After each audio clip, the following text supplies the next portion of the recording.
Hello guys, today I would like to present to you a deck that will be better when the new Shaddoll structure deck comes out, but is actually interestingly playable even in the current state.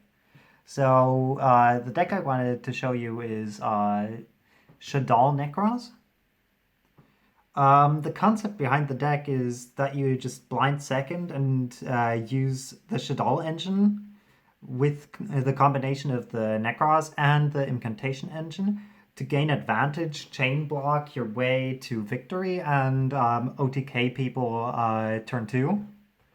Especially decks like Sky Striker and Salomon Great may have a problem when dealing with this. Because of all the tools you have to remove extra deck monsters while profiting when your opponent plays extra deck monsters. Also, you have a couple of nice interactions with the Shaddoll main deck monsters the and the way how rituals work and the way how Chalice Line works. So, without further ado, I'm going to get right into the deck profile. So first of all, let's start with the ritual monsters. 3 Barrio, consistency. 3 colossus, consistency. Unicorn, the one of. And the other one-ofs that are not consistency, Nekroz of Valkyries and Nekroz of Trishula. Valkyries triggers effects of Shaddoll monsters because his tributing is part of the effect. And Trishula is good going second. And non-Nekroz cards, we are playing triple Chalice Slime. Chalice Slime also discards for effect, not for cost, and therefore triggers Shaddoll main deck monsters, which we will get to right now. So, interestingly enough, you can also chain block the incantation that happens afterwards. Like if you're afraid of Ash because, let's say, your opponent added Ash off of Salomon Great, Sunlight Wolf, you can you can discard the Shaddoll and then chainlink 1 the Talismandra, chainlink 2 the Shaddoll. So he would have to Ash the Shaddoll. Or like if your opponent has a Roar set, you can like discard a Shaddoll Dragon or Squamata, and he will have to negate that. So this is one of the interactions. Then for the Shaddoll package, we're playing it kind of big because they're not too bad to draw. Because first of all, they are beat sticks. I mean, 1/9 attack. Nekroz has the problem that it's with just its ritual monsters, you can only really get to Trish plus Valk plus Brio is 7,900 attack, which is not an OTK, unfortunately. But if you like normal summon anything, especially like monsters that are big like Shaddoll Dragon or Squamata, you can actually do kind of damage. We're playing Squamata so that we can, if we draw him, we can send anything of these. Beast, because drawing in Nekroz is good. Hedgehog, because we are playing Shekanaga. And playing Hedgehog means you can negate floaters. Like monsters that have effects that are special summoned on your turn. And Dragon gets rid of back row. Also, the 2 level 4s are pretty practical, so we can actually do rank 4 stuff. I don't think that I used rank 4s really in this deck that much, apart from the Krista combo, which I halfway side. We play 1 Shuret. Because we're going second, I say it's okay to play Shuret. You just want to summon Trishula, summon Valk, and then get the small pluses off, so having it is okay. Also, you're playing 6 cards, so you're more likely to have a playable hand even if you draw on. Then for the normal summon, triple Geldagra. As soon as the new Shaddoll structure deck comes, this thing can send the new Shaddoll fusion, and the new Shaddoll fusion searches Shaddoll cards. So you can search Shaddoll fusion, And then you get to discard one, and the discard will activate an effect like the Shaddolls. Uh, Otherwise, he's also an Earth, so he's the Shekhinaga target. If you already have him in hand, you can send him to make send him from the deck to make Shekhinaga, so you can avoid that you draw him again, because after you use him, he's a dead draw. Also, yeah, going +2, outing Imperial Order. I played this at a locals. I went 3-1, and I really had bad matchups.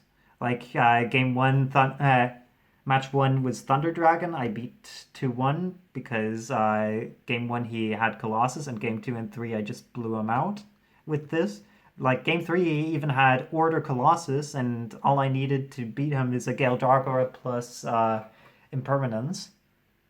Or in my case, it was Dark Ruler no more. Yeah, excellent card. Would always play. Also, he is part of the Christian combo that everybody should know that watches this channel. Incantations, we're playing my favorite ratio of 2-2-2. You don't want to draw them too much. Also, light, and dark for the Shaddolls. So you can send them after you resolve them. Like, before you resolve any one of those, you can send them to make the construct or window. More likely construct.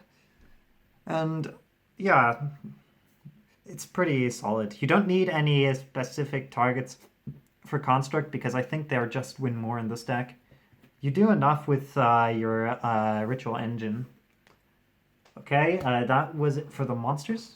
For the spells, I would not play this ratio because we don't have the new support just yet, but after we get the new fusion, we play one El Shaddoll fusion, which I would personally cut for any other card right now. And then triple Shaddoll fusion, which I definitely would not cut in this deck. Shaddoll fusion is just a blowout. It pops back row, does everything. Like, it was it was really effective. I mean, construct even outs stuff in battle that other cards cannot. Like, for example, a Galatea that is linked. She outs, or indestructible monsters by battle, or really big monsters. So construct helps a lot with the problem that, I don't know, if your opponent summons a Boral Sword, he will have a problem. Like, you can out the Boral Sword now consistently. Unless he, like, turns it to defense position, but yeah, then you still have Trish. Nekroz spells and other spells. 2-1-1-1. Yeah, I would probably cut the El Shaddoll fusion for another Kaleidoscope. Pretty standard. And then for the rest, triple Extra Foolish. This would also allow you to search Shaddoll Fusion as soon as the structure deck comes out, but in this case I just used it as a multi-tool. And then triple Prep God card. For the extra deck,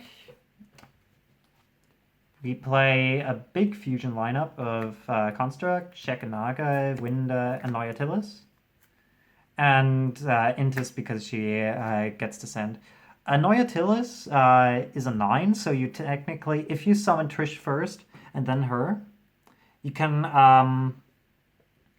make True King of all Calamities if you wanted to, but I didn't play him because, first of all, I didn't own one. Second of all, I chose to play the full Christia combo in the side deck, including the Monjus. And all those are really solid. Like, Construct is Bay. Then for Synchros, triple Herald, Brio. Brio would become the Apocalone, or however the fusion is called, because you can Kaleidoscope Brionac, special summon Brionac, and then send the Apocalone, and the Apocalone will Apocalone would search you any Shaddoll card, which is probably going to be Shaddoll Fusion, and then send a card from your hand to the graveyard. So you could even send also Incantation Inception if you got her. And then the number 12, Good, this is the Synchro lineup. Then Exceeds, we're only playing 2. You could play, instead of this, you could just play Boral Sword, or like any monster that you find better, because you could just summon Phoenix in this case. This deck usually wants to go blind second, but you side your Krista combo, just in case your opponent just plays like a bullshit deck that you cannot beat going second. And then, yeah, Phoenix generic removable. And then for the Exceeds, Minerva, Nyarla, Azathoth for the Krista combo. Side deck, feel free to change it if you want to. I think this deck is really fun to play. It may not be like as good as the Krista Turbo thing. Because the Krista Turbo thing is unmatched in my opinion when it comes to Nekroz. Triple Manju because it increases your consistency while sliding out the Shaddolls. And it allows you to do the Krista combo more often. Triple Dark Ruler no more. Beats Thunder Dragon. And beats Darklaw because everyone now, for whatever reason, plays heroes, even though it's a completely overpriced deck. Krista Engine, Krista Benton, and the Saravas, just in case your opponent has impermanence. My only loss was unfortunately because my opponent had 2 impermanence. That was a bit shitty. And he had like literally everything. Shout out to him and his heroes. Could not play through that. Sometimes your opponent has the nuts and you cannot help it. Triple Denkoseka and triple Evenly Matched. Back row hate. This literally just stole a game against Paleo, and Evenly Matched also stole the second game against Paleo. Even though it was kind of a mediocre Evenly, it still allowed me to minimize the board state to top deck wars. I was able to grind through all of his frogs. I made him... I forced him into using all of his frogs just to protect himself and like try to build advantage. And I was pretty lucky because the last game I top decked Squamata. He had me like cornered with artifacts, Moral Attack, and his last Ronin Totem. And I set Shaddoll Squamata. He attacked into it with Ronin Totem and flip Squamata, pop Moral Attack, and at that point I had the bigger monster, so he lost. Because he did not have any monsters anymore. And all his back row was irrelevant in that simplified board state.